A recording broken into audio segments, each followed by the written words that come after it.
Bonjour, vous avez sûrement déjà vu ce show incroyable, un homme allongé sur un tapis de clous sans se blesser, ou des équilibres incroyables sur des objets insignifiants. Impressionnant, non? Mais derrière ces faits performances se cachent des principes physiques fascinants. On va les voir ensemble puisqu'on bosse sur les structures métalliques. Ces phénomènes ne sont pas que du spectacle. Ils reposent sur des notions fondamentales, force, énergie, résistance des matériaux, et ces mêmes principes sont là à la base de la conception des structures que nous utilisons dans nos designs. Une structure, c'est avant tout le résultat de calculs précis, nature de matériaux choisis, charge à supporter et les agents externes comme la pesanteur.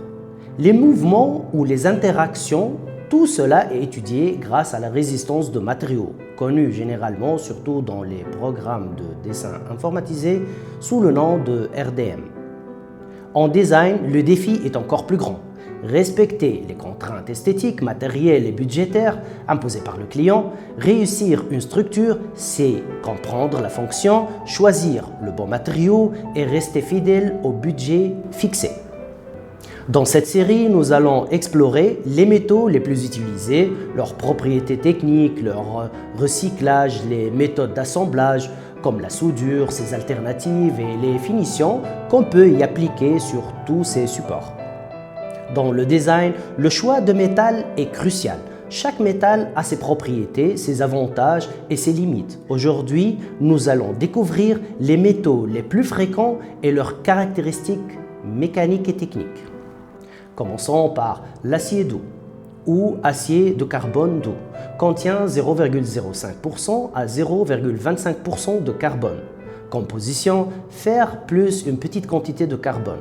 La propriété est très malléable, ductile, facile à souder, bonne résistance à la traction, mais moins dur que les aciers riches en carbone. Application généralement dans l'atole, les tubes, la charpente, la ferronnerie, la carrosserie et même le design de matériaux, design de mobilier ou autre chose. Avantage, peu coûteux, facile à travailler. Inconvénient, faible résistance à l'usure et la corrosion. Nécessite des traitements qu'on va en parler dans de prochaines vidéos. L'acier dur contient 0,3 à 0,6% de carbone. Propriété, il est plus dur, résistant à l'usure, mais moins malléable et plus difficile à souder.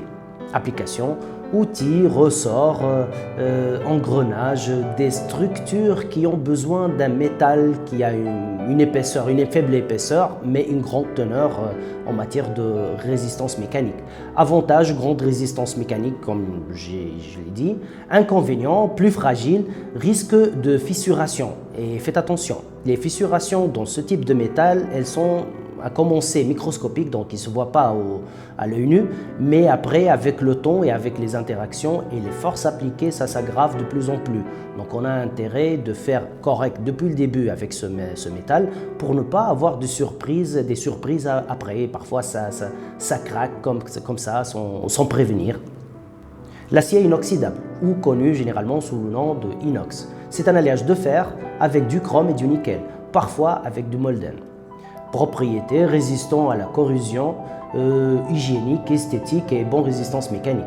Application, on l'utilise dans les ustensiles, dans les trucs médicaux, dans la tuyauterie, dans la construction spécifique et dans le mobilier qui ne nécessite pas une finition appliquée. Ça veut dire une finition, ça sera une finition sur le métal lui-même.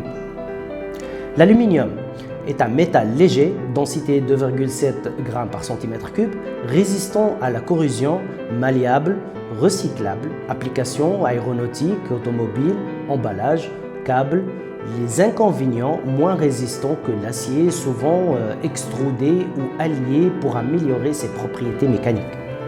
Le cuivre, il est rouge ou brun, excellent conducteur électrique et thermique, malléable, résistant à la corrosion. Application, électricité, plomberie, échangeur thermique et surtout dans l'artisanat. Il est très réussi dans l'artisanat. Ses inconvénients, plus lourd et coûteux que l'aluminium, s'oxyde en surface. Il a une oxydation d'une couleur un peu identifiable et qui est souhaitée parfois par les designers, qui lui donne une finition appréciée parfois. Le laiton, c'est un alliage de cuivre et de zinc. Le cuivre il est à 60 à 70%, le zinc à 30 à 40%. Propriété, bonne résistance à la corrosion, malléable et esthétique. Application, c'est dans la décoration généralement, visserie et raccord. Inconvénient, moins conducteur que le cuivre, ternit avec le temps et représente des corrosions parfois insouhaitables. Le bronze est un alliage de cuivre, 80 à 90% en cuivre et 10 à 20% en étain. Propriété résistant à la corrosion, dur résistant à l'usure. L'application en sculpture, surtout dans les monuments, on le trouve très présent. Pièces mécaniques et instruments, on le trouve dans le design, surtout à l'art déco et au début du XXe siècle. Inconvénient, plus coûteux que le laiton, moins malléable que le cuivre et un peu lourd. La découpe des métaux est une étape essentielle dans la fabrication et la maintenance industrielle. Aujourd'hui, nous allons découvrir les principaux techniques pour la découpe simple ou avancée ou un peu technologique avec la remontée de tout ce qui est numérique. D'abord, on commence avec le cisaillement. Il consiste à couper la tôle et les profils entre deux lames. C'est rapide, c'est économique, idéal pour les tôles fines. Cependant, il ne convient pas aux formes complexes et surtout tubulaires.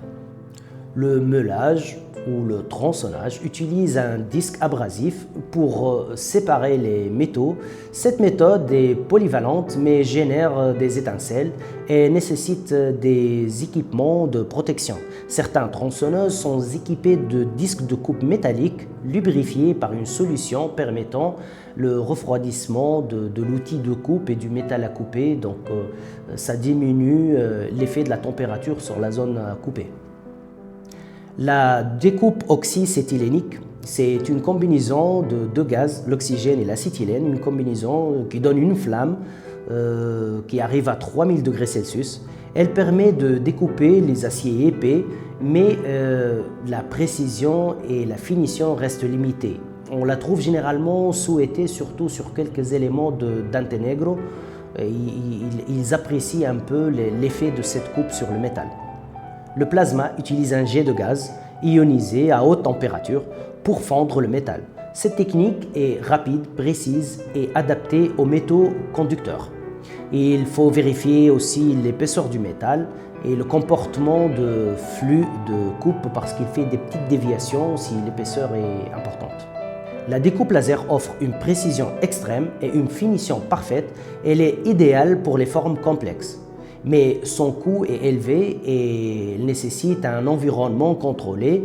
Et pour les épaisseurs importantes, elle fait aussi des légères déviations du faisceau laser. La technique à jet d'eau est une technique qui utilise un jet d'eau à très haute pression, 3000 à 6000 bars, avec des particules abrasives dans l'eau, surtout pour les métaux, qui permettent une précision inéquivocable et qui ne fait pas de déformation sur les surfaces parce qu'elle ne génère pas de la température. Chaque métal a ses forces et ses faiblesses. Le choix dépend de la fonction, du design, du budget. Nous verrons les méthodes d'assemblage comme la soudure et ses alternatives qui permettent d'assembler les structures qu'on a déjà coupées avec les méthodes qu'on a déjà citées. L'utilisation des métaux dans les structures ne dépend pas seulement de leurs propriétés, mais aussi des méthodes d'assemblage qui garantissent leur résistance. Parmi ces méthodes, la soudure est la plus connue, mais il existe aussi des techniques sans fusion. Découvrons-les ensemble. Première méthode, le boulonnage ou le vissage. On utilise des boulons, des vis, des écrous pour fixer des pièces qu'on a déjà usinées ou perforées au préalable. Les avantages, c'est démontable, c'est simple à mettre en œuvre et c'est facile à transporter.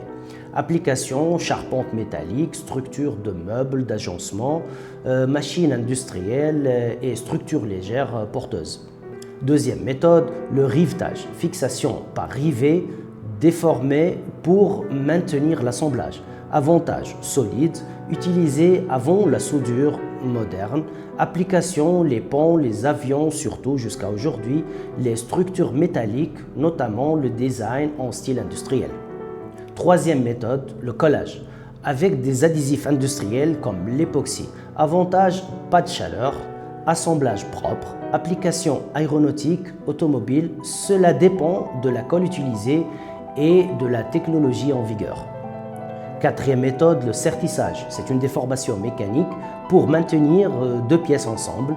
Elle est appliquée généralement dans les câbles électriques, la tuyauterie et les structures légères. Cinquième méthode, l'emboîtement ou frettage. C'est un assemblage par ajustement serré, parfois par dilatation thermique, application les arbres mécaniques, les moyeux, pièces mécaniques ou structures en tube emboîtées. C'est un type de fixation qui est un peu sophistiqué et qui vire vraiment vers la précision mécanique. Sixième méthode, le brassage. C'est un assemblage par métal d'apport avec un chalumeau à température plus basse que la soudure. Application, plomberie, circuit frigorifique et quelques petits trucs de design. Maintenant, on parle de soudure. La soudure à l'arc électrique utilise un arc électrique pour fondre le métal. La soudure à l'arc électrique utilise un arc électrique pour fondre le métal et l'électrode. Les types les plus courants, c'est le SMAO, c'est une électrode enrobée.